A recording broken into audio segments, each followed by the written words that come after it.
ఓం శ్రీ గురుభ్యో నమః. హరి ఓం గం గణపతయే నమః. ఐం సరస్వత్యై నమః. ఓం శ్రీ గురుభ్యో నమః. హరి ఓం. ఓం వాగర్ధావివ సంపృక్తో వాగర్ధ ప్రతిపత్తయే జగతః పితరో వందే పార్వతీ పరమేశ్వరో. ఓం గురవే సర్వలోకానాం భిషజే భవరోగిణాం నిధయే సర్వవిద్యానాం శ్రీ దక్షిణామూర్తయే నమో నమః. శ్రీ మేధా దక్షిణామూర్తయే నమో నమః. ఓం బృహస్పతే అతయదర్యో అర్హా ఆజ్యుమద్భివాతి కృతుమధ్యనేషు యద్దీదయచ్చవ సప్త ప్రజాత తదస్మాసు ద్రవిణం దేహి చిత్రం. ఓం బృం బృహస్పతయే నమః. బృహస్పతి అనుగ్రహ ప్రసాద సిద్ధిరస్తు. ఓం శ్రీమాత్రే నమః.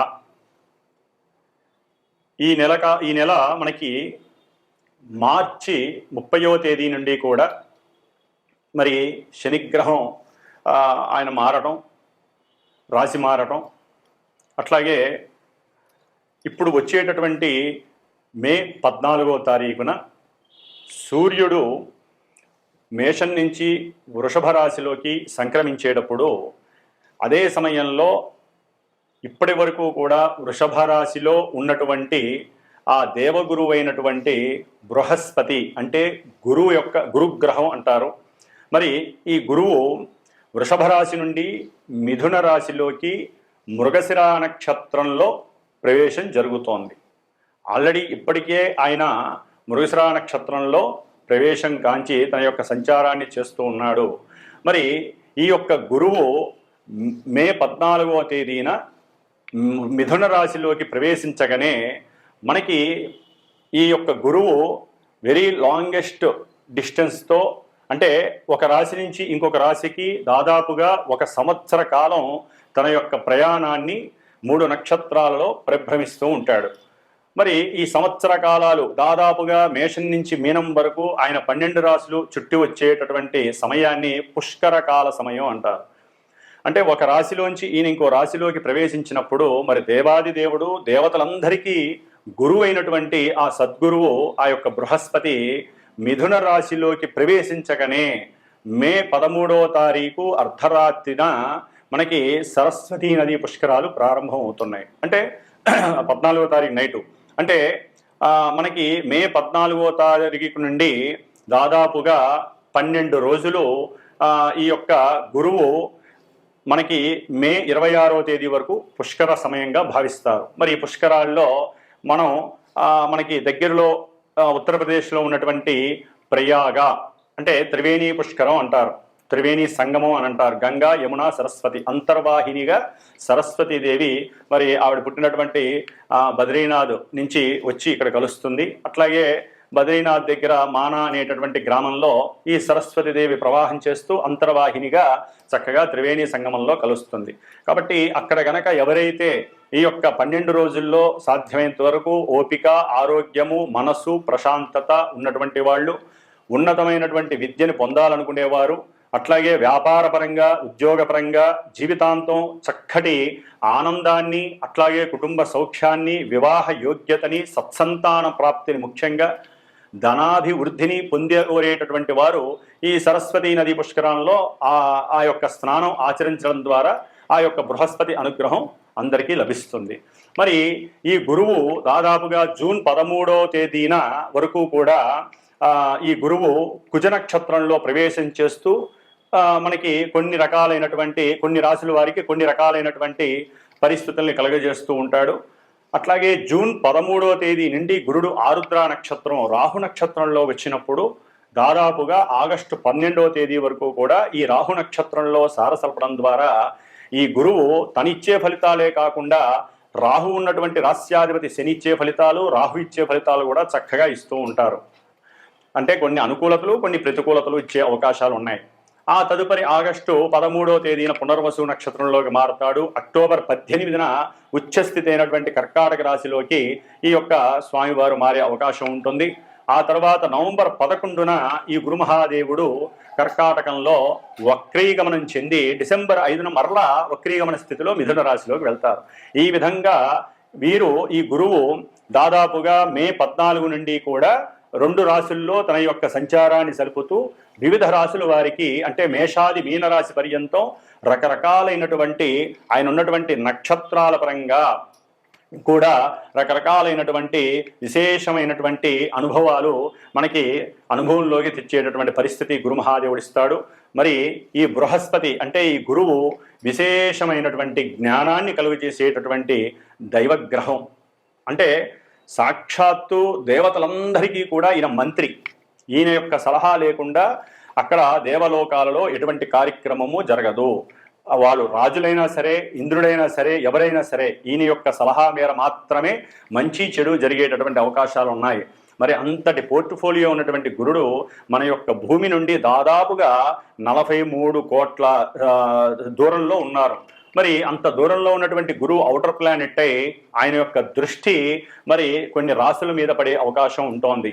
అంటే మిథున రాశిలోకి వచ్చినప్పుడు దాదాపుగా వీరి యొక్క దృష్టి 5వ దృష్టి తులారాశి మీద, 7వ దృష్టి ధనస్సు రాశి మీద, అలాగే 9వ దృష్టి కుంభరాశి మీద పడుతున్నాయి. ఈ యొక్క గురువు యొక్క దృష్టి గ్రహాలలో వారు ఉన్నటువంటి స్థానబలం కన్నా, కలిసినటువంటి గ్రహబలం కన్నా వీరు చూసేటటువంటి దృష్టి బలం చాలా గొప్పది. అందులో ఈ బృహస్పతి అంటే గురువు యొక్క దృష్టి అచంచలమైనది, చెప్పటానికి కూడా అనిర్వచనమైనటువంటిది.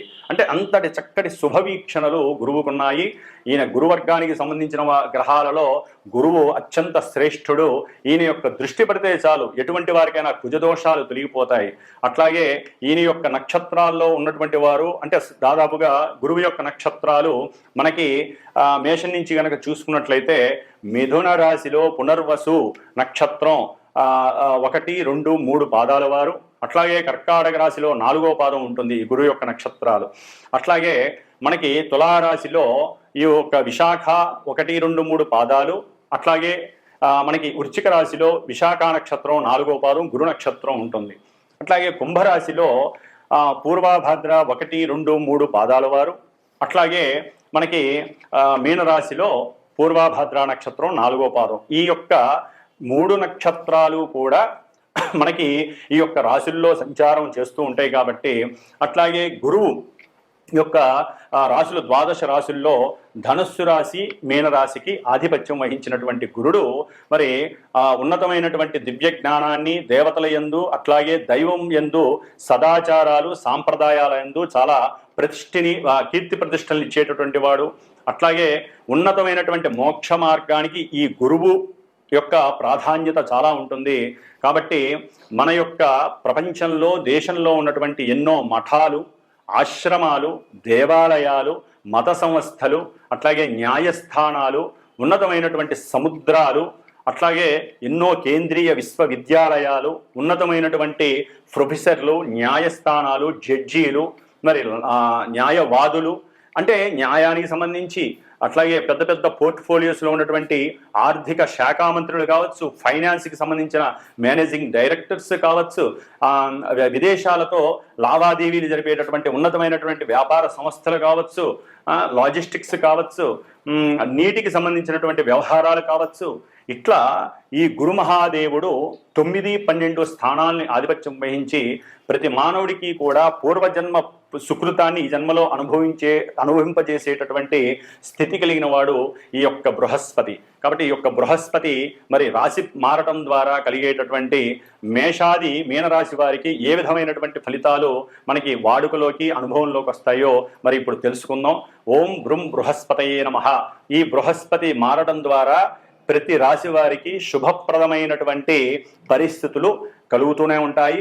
కాకపోతే వారి యొక్క జన్మజాతకాలలో ఉన్నటువంటి లగ్నాలను బట్టి, నడిచేటటువంటి దశాంతరదశలను బట్టి, ఈ యొక్క గురువు సరైనటువంటి కేంద్ర కోణాధిపత్యం పట్టిన, అట్లాగే ఉచ్చ స్థితుల్లో ఉన్న చాలా వరకు శుభాన్ని ఇస్తాడు. అదే కనుక వారి యొక్క లగ్నాలను బట్టి ఈ యొక్క బృహస్పతి వివిధ రకాలుగా కొంత పాపాధిపత్యం పట్టినటువంటి రాశులు, పాపస్థానాలు, నీచ స్థానాల్లో ఉండి శత్రుక్షేత్రాల్లో ఉన్నట్లయితే కనుక ఈ బృహస్పతి మరి ఇచ్చేటటువంటి ఫలితాలు, పరిణామాలు చాలా ఘోరంగా కూడా ఉంటాయి. అటువంటి వాళ్ళు గురువుకు సంబంధించినటువంటి జపాలు, స్తోత్రాలు, దానాదులు, ప్రదక్షిణాలు, ముఖ్యంగా గురువు అశ్వత్థ వృక్షము అంటే రావి చెట్టుకి ప్రతీక కాబట్టి మరి రావి సముద్రలతో ఈ గురువుకి గురు పాశుపత హోమమని, విద్యార్థులైతే మేధా దక్షిణామూర్తి పాశుపత హోమమని, వ్యాపారస్తులైతే కనుక ధన పాశుపత హోమమని, ఇలాంటివన్నీ కూడా మరి ఎంతోమంది చేయించుకునేటటువంటి అవకాశాలు తీసుకునే ఆ సందర్భం ఇప్పుడు రాబోతోన్నది. ఇదంతా కూడా పూర్వజన్మ పుణ్య సుకృతంగా భావించాలి. ఎందుకంటే సదాచారాలు ఆచారాలతో పాటుగా ఈ గురువు ద్వారా మనకి యజ్ఞాదులు, హోమాదులు, ఇలాంటి శుభకార్యాలు చేసేటటువంటి మహద్భాగ్యం కలుగుతోంది. సరే, కొన్ని రాసుల వారికి గురువు బాలేనటువంటి వాళ్ళు ఈశ్వరారాధన చెయ్యండి, కృష్ణ పరమాత్ముని ఆరాధించండి, భగవద్గీతని ఆచరించండి, చదవండి, 10 మందికి హితబోధ చెయ్యండి. గురువు యొక్క అనుగ్రహం ప్రతి రాశికి విశేషంగా కలుగుతుంది.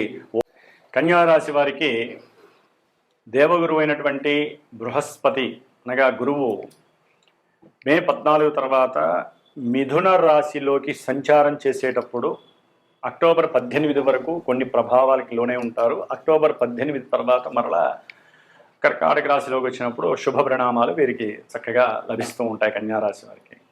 మరి ఈ దేవగురువు అయినటువంటి బృహస్పతి కన్యారాశి వారికి ఏ విధంగా ఉంటుందంటే, ముఖ్యంగా కన్యారాశిలో ఉత్తర ఫల్గుని నక్షత్రం 2, 3, 4 పాదాల వారు, హస్తా నక్షత్రం 1, 2, 3, 4 పాదాల వారు, చిత్తా నక్షత్రం 1, 2 పాదాల వారు, ఈ నక్షత్ర జాతకులకు కానివ్వండి, టో పా పి పు ష నా ఢ పే పో అనేటటువంటి అక్షర నామధేయం కలిగినటువంటి వారికి ఈ యొక్క కన్యారాశికి 10వ స్థానంలో ఉన్నటువంటి గురువు చతుర్థ స్థానాధిపతి అయి, 7వ స్థానాధిపతి అయి ముఖ్యంగా విద్యార్థుల మీద, భార్యాభర్తల యొక్క అన్యోన్యత మీద, వృత్తి ఉద్యోగాల మీద, ధనం మీద, కుటుంబ సౌఖ్యం మీద, ముఖ్యంగా చేసేటటువంటి సేవక వృత్తి కావచ్చు, రాసేటటువంటి పరీక్షల పరంగా కావచ్చు, పోటీ పరీక్షల పరంగా కావచ్చు, లేకపోతే వీరి యొక్క అనారోగ్య పరంగా కావచ్చు, కొన్ని ఈ గురుడు వలన నష్టాలు కలగడానికి అవకాశం ఉంటుంది. ఎందుకంటే కన్యారాశి వారికి చతుర్థ సప్తమాధిపతి అయి ఉన్నాడు. మరి విద్యార్థులకి అనుకున్నటువంటి విషయాల యందు బుద్ధి ఒక్కొక్కసారి లోపిస్తే అవకాశం ఉంటుంది. అంటే వాళ్ళు చదువుతారు, బాగానే చదువుతారు, ఇప్పటివరకు బాగానే చదువుతారు, కాస్త ఎగ్జామ్స్ ఏదో కాంపిటేటివ్ ఎగ్జామ్స్ ఉంటాయి కదండి, ఈ మే జూన్ వరకు కూడా ఈ కాంపిటేటివ్ ఎగ్జామ్స్లో రాద్దాము అనుకున్నప్పుడు వీరికి చదివింది కాస్త జ్ఞానం కోల్పోయే అవకాశం ఉంటుంది. గురుడు 10వ స్థానంలో ఉండకూడదు యాక్చువల్లీ ఈ కన్యారాశి వారికి. అది ఆయన వేధాస్థానాధిపతి, బాధకుడు కూడా అయ్యాడు. మరి ఆయన దృష్టి అన్నా పడుతుంది ఆ కన్యారాశి కంటే, ఆయన దృష్టే పడట్లేదు, పాప దృష్టిలు చాలా పడుతున్నాయి. అంటే శుభయోగప్రదుడు, అఖండమైనటువంటి జ్ఞాన సంపద కలిగినటువంటి ఈ యొక్క గురుడు 10వ స్థానంలో ఉండి చతుర్థ స్థానాన్ని చూస్తున్నాడు. మరి మిథున రాశి అనేటటువంటిది చక్కగా బుద్ధిని చైతన్యవంతంగా చేసేటటువంటిది, మంచి బుద్ధి కారకత్వాన్ని కలుగజేసేటటువంటిది, అట్లాగే అనుకున్న సంకల్పాలని సిద్ధింపజేసేటటువంటిది కదా. మరి దాంట్లో గురువులు వచ్చినప్పుడు వికసించాలి కదా. కానీ ఆయనకి ఆ స్థానం మంచిది కాదే. యాక్చువల్లీ మిథున రాశి అనేటటువంటిది వారికి గురు మహాదేవుడికి శత్రుక్షేత్రం. మరి ఆయన దృష్టి ఏం పని చేస్తుంది? ఓకే, దృష్టితో కాస్త ఏదో వెళ్తారు, చదువుకుంటారు, పెద్ద చదువులు చదువుకోవాలి అనేటటువంటి తాపత్రయం ఉంటుంది, అన్నీ జరుగుతాయి. కొంచెం అది ఫలించడానికి అక్టోబర్ వరకు వెయిట్ చేయాలి వీళ్ళు. అక్టోబర్ తర్వాత వీళ్ళకి అనుకూలమైనటువంటి పరిస్థితులు కలుగుతాయి ఉన్నతమైనటువంటి చదువుల విషయంలో. అట్లాగే ముఖ్యంగా భార్యాభర్తల విషయంలో వీరికి కొన్ని, అంటే వీళ్ళు యొక్క సంకల్పం ఆచరణ చేసేటటువంటి పనుల్లో కొంచెం లోపాయుక్తాలు, లేకపోతే బంధువుల మాటలు వినటం, భార్యాభర్తల్లో ఆడవాళ్ళు కావచ్చు, మగవాళ్ళు కావచ్చు, బంధువుల మాటలు వినడం ద్వారా, వాళ్ళతో ఆ పనికిమాలిన చర్చలు చేయడం ద్వారా వీళ్ళు ఏదో పెద్ద జ్ఞానవంతులు, మాకు తెలిసినంత అంత జ్ఞానం ఇంకెవరికి లేదు అనుకొని కన్యారాశి వాళ్ళు అవసరం లేని ప్రేరేపణలతో మాట్లాడతారు. వాళ్ళ లోపల ఉన్నటువంటి గుట్టంతా బయటికి చెప్తారు. దాంతో ఏమవుతుంది? ఆ యొక్క బంధువులే శత్రువులై కూర్చుంటారు. దాని ద్వారా భార్యాభర్తల మధ్య కొంచెం క్లాష్ వస్తే ఒక్కోసారి కేసులు పడితే కోర్టులకు వెళ్లాల్సి వస్తుంది, న్యాయస్థానాల వరకు వెళ్ళి, లేకపోతే జడ్జిలతో మాట్లాడే అవకాశం కూడా కలుగుతుంది. ముఖ్యంగా గురువు మరి 10వ స్థానంలో ఉన్నాడు కదా, వృత్తిపరంగా బాగుండాలి కదా, చేసే ఉద్యోగంలో వృద్ధి కలగాలి కదండి అనొచ్చు. ఓకే, వృద్ధి కలగచ్చేమో, గురుడు 10వ స్థానంలో ఉన్నాడు కాబట్టి ఏదో ప్రయత్నం చేస్తూ ఉంటారు, తిరుగుతూనే ఉంటారు వారికి ఏదో ఉద్యోగం కావాలనే ఉద్దేశంతో. ముఖ్యంగా వ్యాపార భాగస్వామ్యంలో వీరు కొంత లిటిగేషన్స్కి సంబంధించిన విషయాలలో కొంత వీరికి ఇబ్బందికరము ఉంటుంది, ఆర్థికంగా ధనాదాయం కూడా కలిసి వచ్చే అవకాశము ఉంటుంది. ఈ యొక్క గురువు యొక్క దృష్టి కన్యా రాశి వారికి ధనస్థానం మీద పడటంతో కొంత కుటుంబంలో వృద్ధి కలిగే అవకాశం ఉంటుంది. అంటే గురుడు బాలేదు గురుడికి బాలేదు కాబట్టి గురుడికి సంబంధించినట్టు ఏదో ఒకటి జపాలో హోమాలో లేకపోతే దక్షిణామూర్తి యొక్క పూజో లేకపోతే గురువుకి సంబంధించి కొంతమంది సాయినాథుడు అంటే ఇష్టం, ఆ సాయినాథుడిని వేడుకోవటమో ఆయన పూజలు చేయటమో ఆయన చుట్టూ తిరగటమో ఇట్లా ఏదో ఒక దైవ పరంపరతో చేసుకోవడం, ముఖ్యంగా గురువుల్ని గౌరవించటం విద్యార్థులకి చాలా చాలా అవసరం. గురువుల్ని గౌరవించండి, గురువులకి ఏదైనా పసుపు వస్త్రాలు దానం చేయండి. ఇప్పుడు మంచిగా మామిడి పళ్ళు వస్తున్నాయి, ఆ మామిడి పళ్ళు గురువుకి మూడివ్వండి. ఓపిక లేని వాళ్ళు, ఓపిక ఉన్న వాళ్ళు చక్కటి మామిడి పళ్ళు రసాలు కావచ్చు, బంగినపల్లి కావచ్చు, ఏదో ఒకటి పసుపు కలరు ఆరెంజెస్ కావచ్చు. మీ శక్తి ఎంతుంటే ఆర్థికంగా అంత శక్తిని ఉపయోగించి 3 లేదా 12 లేదా 16 ఈ సంఖ్యతో బ్రాహ్మణులకి పసుపు బట్ట మీద పెట్టివ్వండి. ఇంకా బాగుంటే ఇంత పెద్ద అంచు కలిగినటువంటి పంచ బ్రాహ్మణులకి దానం చేయండి. గురువులకి పాదాలకి మొక్కండి. విద్యార్థులకి ఉన్నతమైనటువంటి జ్ఞానశక్తి కలుగుతుంది, జ్ఞానాన్ని వృద్ధి చేసుకునే స్వభావం కలుగుతుంది. అట్లాగే భార్యకి సంబంధించినటువంటి ఉద్యోగం ద్వారా వీరికి కొంత ఆదాయం కూడా కలిగడానికి అవకాశం లభిస్తోంది. ముఖ్యంగా విద్యార్థులు కొత్తదనాన్ని ఏదైతే కోరుకుంటున్నారో అక్టోబర్ తర్వాత, అంటే వారి యొక్క జ్ఞానము వారి యొక్క మైండ్లో ఉన్నటువంటి దాన్ని ప్రదర్శించే సమయం అక్టోబర్ 18 తర్వాత నూతన అంటే కొత్త ఆవిష్కరణలు, వారి యొక్క చదువుకి సంబంధించి కొత్త ఆవిష్కరణలు, అట్లాగే వ్యాపారంలో కూడా కొత్త ఆవిష్కరణలు, అంటే వ్యాపారంలో కొత్త కొత్త విషయాలని చేర్చటము, వ్యాపార భాగస్వామ్యాన్ని పొందటము, లేదా వ్యాపార భాగస్వామ్యం ద్వారా వీరు ఏదైనా పెట్టుబడులు పెట్టుంటే అక్టోబర్ వరకు కొంచెం అది మాటలు ఒక కొలిక్కి రావు. దాని ద్వారా వీరి మధ్య కొంచెం జ్ఞానరహితమైనటువంటి చర్చలు జరుగుతాయి. అక్టోబర్ 18 తర్వాత మాత్రం వీరికి వ్యాపారంలో భాగస్వామ్యానికి పెట్టుబడి పెడతారు కదా, చక్కటి లాభం కలుగుతుంది. బ్యాంకులు కూడా పిలిచి వీళ్ళకి ధనాన్ని రుణంగా ఇస్తాయి వ్యాపార అభివృద్ధికి. అట్లాగే ఉన్నతమైనటువంటి గృహాన్ని నిర్మించుకుంటారు. చక్కటి అక్టోబర్ 18 తర్వాత కన్యారాశి వారు ఒక స్థలమన్నా కొంటారు, లేకపోతే ఒక ఇంటినైనా సరే, ఒక అపార్ట్మెంట్నైనా సరే పెద్ద ఎత్తున కొనడానికి అవకాశం ఉంటారు.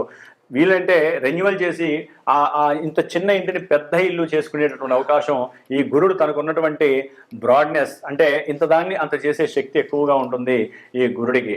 అట్లాగే మరి గురుడు మిథున రాశిలో ఉండి తన యొక్క దృష్టిని మంచిగా ఈ విద్యార్థుల్ని చూపిస్తున్నాడు. తర్వాత కన్యా రాశి వారికి లాభంలోకి వచ్చినప్పుడు అక్టోబర్ 18 తర్వాత తన యొక్క దృష్టి 5వ స్థానం మీద పడేసరికి సంతాన ప్రాప్తి కావాలనుకున్న వారికి సంతానం కలిగే అవకాశం ఎక్కువగా లభిస్తుంది. చక్కగా వారి యొక్క కడుపు పండటానికి గురుడు తన యొక్క దృష్టిని ప్రదర్శిస్తున్నాడు. ముఖ్యంగా ఈ గురువు యొక్క దృష్టి వీరి యొక్క సప్తమం మీద పడేసరికి కన్యారాశి వారికి వివాహ యోగ్యం కూడా అక్టోబర్ 18 తర్వాత. ఇటు శని యొక్క దృష్టి కన్యారాశి మీద పడుతోంది, లాభంలోకి గురుడు వస్తున్నాడు, గురుడు యొక్క నవమ దృష్టి శని మీద పడుతోంది. కాబట్టి అక్టోబర్ 18 తర్వాత కన్యారాశి వారికి ఎవరైతే అమ్మాయిలు కానీ అబ్బాయిలు కానీ వివాహ ప్రయత్నాలు చేస్తున్నారో వివాహ ప్రయత్నాలు చేయండి. చక్కగా సంప్రదింపులు, కొన్ని ఇబ్బందులు ఉంటే ఉండొచ్చు కానీ సంప్రదింపులు చక్కగా వీరికి లాభిస్తాయి. విద్యార్థులు ఎవరైనా వ్రాత పరీక్షలు రాస్తే రాహు యొక్క అనుగ్రహం మే 18 తర్వాత వీరికి కలుగుతోంది. గురువు కొంత అనుకూలంగా లేకపోయినా ఈ రాహు యొక్క అనుగ్రహం కలుగుతోంది. అట్లాగే సేవకా వృత్తిలో కూడా వీరికి అనుకూలమైనటువంటి పరిస్థితులు కూడా కనిపిస్తున్నాయి. వృత్తి ఉద్యోగాలలో కాస్త ఉద్యోగం వెసులుబాటు కలుగుతుంది, కొంచెం స్థాన చలనం మాత్రం కలుగుతోంది. అంటే ఒక ప్రదేశం నుంచి ఉద్యోగం ఇంకొక ప్రదేశానికి మార్చడం వలన, అంటే ఉన్న ప్రదేశంలోనే లేకపోతే విదేశాల్లో ఉన్న వాళ్ళు ఇక్కడికి రావడానికి కూడా అవకాశం ఉంటుంది ఈ కన్యారాశి వాళ్ళు. కాబట్టి గురువుకి సంబంధించినటువంటి స్తోత్రం మీరు చదువుకోండి. జపాలు తర్పణాలు ఏమన్నా ఉంటే మాలాంటి బ్రాహ్మణ చేత చేయించండి. ముఖ్యంగా ఈ యొక్క గురుగ్రహ పాశుపత హోమం లేకపోతే దక్షిణామూర్తి హోమం వలన ఈ అక్టోబర్ 18 వరకు ఎవరైతే వ్రాత పరీక్షలు రాస్తారో వారికి జయం కలగడానికి, ఆ గురువు యొక్క అనుగ్రహం పొందడానికి మాత్రం తప్పకుండా గురువుని ప్రార్థన చేయండి. మనకి జపము, దానము, తర్పణము, హోమము, స్తోత్రము ఇట్లా ఎన్నో రకాలు, అదే ప్రదక్షిణము, దీపారాధనలు ఎన్నో ఇచ్చారు మన మునులు, యోగులు, ఋషులు. వీటిల్లో ఏదైనా సరే మీరు ఆచరించవచ్చు. విత్తం కొద్దీ మనం ఏదైనా సరే, అంటే మనకు ఉన్నటువంటి ఆదాయ వ్యయాలను బట్టి మనం ఎన్నైనా ఆచరించవచ్చు. దేనికి తగ్గ ఫలితం దానికి లభిస్తుంది. కాబట్టి గురుగ్రహ అనుగ్రహాన్ని అక్టోబర్ 18 తర్వాత కన్యారాశి వారు పరిపూర్ణంగా అనుభవిస్తారు, చక్కటి ఫలితాలను సాధిస్తారు. ఆర్థికంగా కావచ్చు, వివాహపరంగా కావచ్చు, ఉద్యోగపరంగా కావచ్చు, ఏదైనా సరే గృహపరంగా కావచ్చు. కాబట్టి గురుగ్రహ అనుగ్రహం మీకు కలగాలని మనస్ఫూర్తిగా ఆశీర్వదిస్తున్నాను. ఓం బృం బృహస్పతయే నమః. ముఖ్యంగా మే 14వ తారీఖున దేవగురువైనటువంటి బృహస్పతి అనగా గురువు యొక్క గురుగ్రహం మరి ఈ మేషాది మీన పర్యంతం ఉన్నటువంటి ద్వాదశ రాశుల్లో ముఖ్యంగా కొన్ని రాశుల వారికి ఈ గురువు యొక్క అనుకూలత దొరకట్లేదు, ప్రతికూలతలు, అట్లాగే ధన నష్టము, వాక్కు ద్వారా కొన్ని ఇబ్బందులు కలిగే అవకాశము, బుద్ధి విచక్షణ జ్ఞానం తగ్గటం, వారి యొక్క వర్చస్సు తగ్గేటటువంటి పరిస్థితులు, ఇట్లా ఎన్నో రకాలుగా ముఖ్యంగా న్యాయస్థానాలకు సంబంధించినటువంటి వారు, న్యాయవాదులు, అట్లాగే నేవీకి సంబంధించినటువంటి ఉద్యోగాదులు, టీచర్సు, ప్రొఫెసర్లు, ఉన్నతమైనటువంటి నాలెడ్జ్ని కోరుకునేటటువంటి వారు, విదేశాలకు వెళ్ళాలనుకునే వారికి మరి కొన్ని రాశుల వారికి ఈ యొక్క గురుగ్రహ బలం తగ్గడం ద్వారా ఇబ్బందులు కలుగుతున్నాయి. కాబట్టి ముఖ్యంగా వారిలో మేషరాశి వారికి 3లో ఉన్నటువంటి గురువు అనుకూలత కలిగించట్లేదు. మిథున రాశి వారికి జన్మరాశిలో ఉన్నటువంటి గురువు అనుకూలతలు కలిగించట్లేదు. కర్కాటక రాశి వారికి 12వ స్థానంలో గురువు అనుకూలించట్లేదు. అట్లాగే కన్యారాశి వారికి కూడా గురుగ్రహ అనుగ్రహం దొరకట్లేదు. వృశ్చిక రాశి వారికి అసలు దొరకట్లేదు. మరి మకర రాశి వారికి కూడా గురుగ్రహ ప్రతికూలతలు ఎక్కువగా ఉంటున్నాయి. మీనరాశి వారికి కూడా ఈ యొక్క గురుగ్రహ అనుగ్రహం దొరకట్లేదు. కాబట్టి ముఖ్యంగా ఈ యొక్క రాశుల వారు మేషము, మిథునము, కర్కాటకము, కన్య, వృశ్చికము, మకరము, మీనము ఈ రాశుల వారు గురుగ్రహ అనుకూలతకి అంటే ధనప్రాప్తికి, సంతాన ప్రాప్తికి, ఉన్నత ఉద్యోగ ప్రాప్తికి, ధనప్రాప్తికి, జ్ఞాన సిద్ధి కలుగజేయడానికి, వ్యాపారంలో వృద్ధి కలుగజేసి దాని ద్వారా ప్రపంచ కీర్తిని పొందటానికి వీరు ముఖ్యంగా గురుగ్రహ జపాన్ని, అట్లాగే గురుగ్రహ జపం తర్వాత తర్పణాలని, హోమాలని, దానాదులని చేయండి, ఆచరించండి. అట్లాగే ముఖ్యంగా దక్షిణామూర్తికి సంబంధించినటువంటి స్తోత్ర పారాయణలు చేయండి. దక్షిణామూర్తి జపము మరి మా యొక్క శ్రీమాత జ్యోతిషాలయ పీఠమునందు దాదాపుగా 16 రోజులు జరుగుతూ ఉంటుంది. గురుగ్రహ జపము అట్లాగే దాంతో పాటుగా మేధా దక్షిణామూర్తి జపము జరుగుతూ ఉంటుంది. 16 రోజు లేదా ఒక గురువారం రోజున, లేకపోతే మనకి గురుగ్రహ నక్షత్రాలు ఉంటాయి. ముఖ్యంగా పునర్వసు, విశాఖ, పూర్వభద్ర ఈ నక్షత్రాలలో కానీ గురువారం రోజున కానీ లేకపోతే గురు పౌర్ణమి రోజు ఎందుకు కానీ ఈ యొక్క మేధా దక్షిణామూర్తి యొక్క పాశుపత రుద్రాభిషేకం కానీ, పాశుపత హోమం కానీ జరుపుతూ ఉంటాము. కాబట్టి ఎవరైనా సరే ఈ రాశులకు సంబంధించి విద్యార్థులు కానీ, వ్యాపారస్తులు కానీ, ఉద్యోగాదుల్లో కానీ కాస్త డౌన్ఫాల్ ఉన్నటువంటి వారు ఎవరైనా ఉంటే తప్పకుండా సంప్రదించండి. మా యొక్క పూర్తి మంత్ర సహకారము, ఆశీర్వాదము మీ అందరికీ కూడా కలుగుతుంది. కాబట్టి శ్రీమాత జ్యోతిషాలయ పీఠము మధురానగర్లో ఉంటుంది మాది. కాబట్టి ఎవరైనా సరే సంప్రదించాలనుకుంటే ఈ యొక్క నెంబర్ నందు సంప్రదించి గురుగ్రహ అనుగ్రహ ప్రాప్తిని చక్కగా పొందవలసిందిగా కోరుకుంటున్నాను. ఓం శ్రీరస్తు, శుభమస్తు, సకల కార్య విజయోస్తు. ఓం శ్రీ బృహస్పతయే నమః.